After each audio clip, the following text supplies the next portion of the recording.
পৃথিবীতে সবচাইতে শ্রেষ্ঠতম দোয়ার স্থান হলো মা বাবা।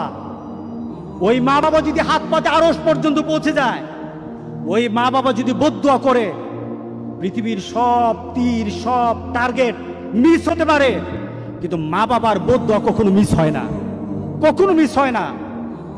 আর সন্তান মা বাবার জন্য যখন দোয়া করে, পৃথিবীর কোনো হুজুর, পৃথিবীর কোনো বুজুর্গ ব্যক্তির দোয়া কবুলের ব্যাপারে সন্দেহ থাকতে পারে, কিন্তু সন্তান যখন মা বাবার জন্য দোয়া করে, এই দোয়া আল্লাহ ফেলে দেয় না। সুবহানাল্লাহ। কারণ মা বাবার এই দোয়াটা শিখিয়ে দিয়েছেন স্বয়ং আল্লাহ সুবহানাহু ওয়া তাআলা, রব্বির হামহুমা কামা রব্বায়ানি সাগীরা। আপনি কবরে থাকবেন, আপনি প্রত্যেক নামাজে আপনার সন্তান দোয়া করবে আপনার জন্য, রব্বির হামহুমা কামা রব্বায়ানি সাগীরা। পড়েন, মা বাবার জন্য দোয়া করেন প্রতি নামাজে বলেন মা বাবার জন্য, রব্বির হামহুমা কামা রব্বায়ানি সাগীরা। আপনি দোয়া করেন, দেখবেন আপনার দোয়ার কারণে আপনার সন্তান আপনার জন্য দোয়া করছে।